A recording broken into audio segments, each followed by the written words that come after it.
আজকে আমরা একটা বেশ রোমাঞ্চকর গল্প নিয়ে কথা বলবো। শিরোনামটা হলো ব্রাজিলিয়ান কালো বাঘের রহস্য। আমাদের কাছে গল্পের কিছুটা অংশ আছে। গল্পটা এক ওয়াইল্ড লাইফ ফটোগ্রাফারকে নিয়ে, নাম সায়ন্তন। উনি গেছিলেন ব্রাজিলের অ্যামাজন জঙ্গলে। উদ্দেশ্য এক বিশেষ কালো জ্যাগুয়ারের ছবি তোলা। কিন্তু এই জ্যাগুয়ারটা সাধারণ নয়। স্থানীয়রা একে ডাকে ও দেমোনিও নেগ্রো, মানে কালো শয়তান। বাবা, বেশ ভয় ধরানো নাম তো। হ্যাঁ, আর ওরা মনে করে এটা নাকি অভিশপ্ত। তো আজকের আলোচনাটা এই রহস্যময় প্রাণী আর ওই ফটোগ্রাফারের অভিজ্ঞতার গভীরে যাওয়ার একটা চেষ্টা দেখব। লোককথা আর বাস্তবতার মিশেলটা ঠিক কেমন। একদম ঠিক বলেছেন। গল্পটা শুরুতেই কিন্তু একটা দারুণ দ্বন্দ্ব তৈরি করে। একজন যুক্তিবাদী ফটোগ্রাফার, যিনি হয়তো ক্যামেরার লেন্সে যা দেখেন তাতেই বিশ্বাস করেন। হ্যাঁ, আর অন্যদিকে স্থানীয় মানুষদের ওই গভীর বিশ্বাস, প্রজন্মের পর প্রজন্ম ধরে চলে আসা একটা ধারণা। এই কন্ট্রাস্টটাই খুব ইন্টারেস্টিং। ঠিক তাই। সায়ন্তনও প্রথমে এসব কালো শয়তানের গল্পকে পাত্তা দেয়নি। ধুর, এসব হয় নাকি, এরকম একটা মনোভাব ছিল। সেটাই স্বাভাবিক ওনার দৃষ্টিকোণ থেকে। কিন্তু জঙ্গলের গভীরে ক্যাম্প পাতার পর আস্তে আস্তে অদ্ভুত সব ঘটনা ঘটতে শুরু করলো। রাতের অন্ধকারে ক্যাম্পের আশপাশে কেমন যেন অচেনা গর্জন। আচ্ছা। কখনো মনে হচ্ছে খুব কাছে কেউ ভারী নিঃশ্বাস ফেলছে, আবার কখনো গাছের ডালের ফাঁক দিয়ে দুটো জলজলে চোখ। এইগুলো তাকে বেশ ভাবাতে শুরু করে। এই পরিবেশটাতেই তো রহস্য ঘনীভূত হয়, অজানা ভয়। তার উপর আবার স্থানীয় গাইড রামিরো, সে তো বারবার সাবধান করছে। সোজাসুজি বলে দিল, সিনিয়র, ওটা বাঘ ভাববেন না, ওটা রাক্ষস। ওর চোখে একবার যে তাকায় সে আর ফেরে না। ভাবুন তো অবস্থাটা। সাবধানবাণীটা কিন্তু খুব গুরুত্বপূর্ণ। এটাকে শুধু কুসংস্কার বলে উড়িয়ে দেওয়া যায় না। গভীর জঙ্গল, যেখানে প্রকৃতি নিজেই একটা বিশাল রহস্য। ঠিক। সেখানে তো মানুষ অজানা শক্তি বা অন্যরকম সত্তার অস্তিত্বে বিশ্বাস করতেই পারে। রামিরোর কথাগুলো হয়তো ওই অঞ্চলের মানুষের প্রকৃতির প্রতি যে একটা ভয় মেশানো শ্রদ্ধা আছে সেটাকেই তুলে ধরে। হতে পারে, হয়তো ওরা সত্যিই এমন কিছু দেখেছে বা অনুভব করেছে যা যা যুক্তির বাইরে। হ্যাঁ, যা তাদের বিশ্বাসকে দৃঢ় করেছে। তো যাই হোক, দিন যায়। সায়ন্তনের ক্যামেরায় বাঘের টিকিটিও দেখা যায় না।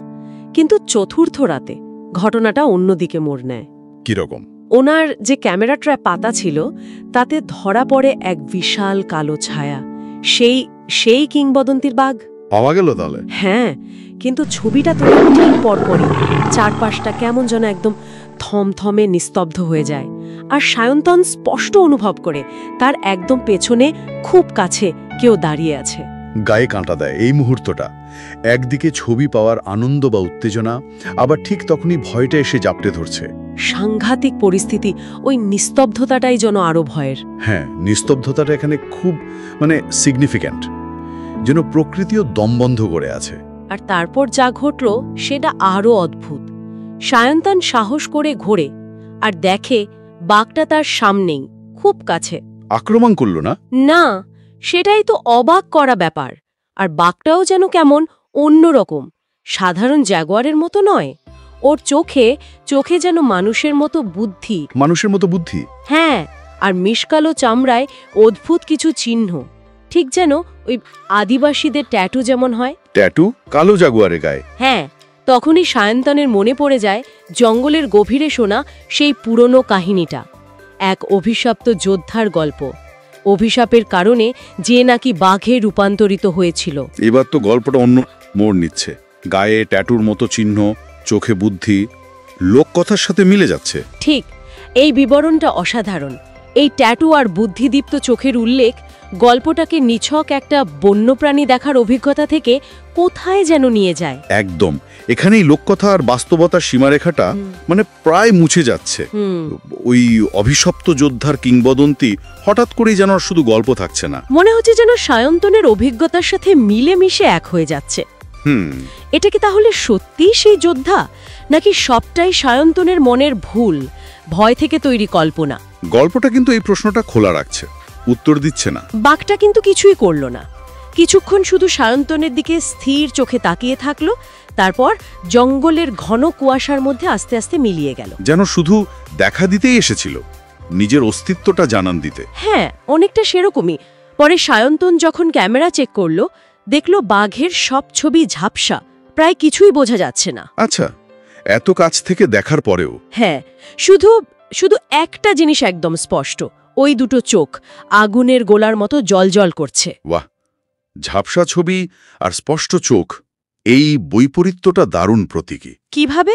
মানে এটা যেন বলছে, যা আমরা সাধারণ ইন্দ্রিয় দিয়ে ধরতে পারি, যা ক্যামেরাবন্দি করা যায়, সেটা হয়তো পুরো সত্যিটা নয়।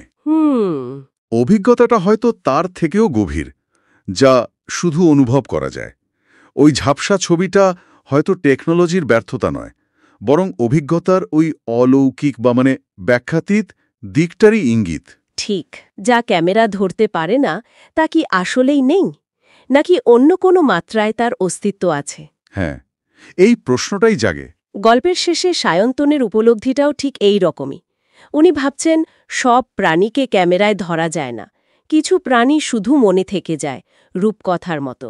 একদম। মানে কিছু অভিজ্ঞতা এতটাই ব্যক্তিগত, এতটাই অন্যরকম যে কোনো যন্ত্র দিয়ে তাকে পুরোপুরি ধরা বা বোঝানো যায় না, সেটা মনের গভীরে গেঁথে থাকে। ঠিক। আর এই উপলব্ধিটা আমাদেরও ভাবতে বাধ্য করে, জ্ঞান বা সত্যি বলতে আমরা ঠিক কি বুঝি?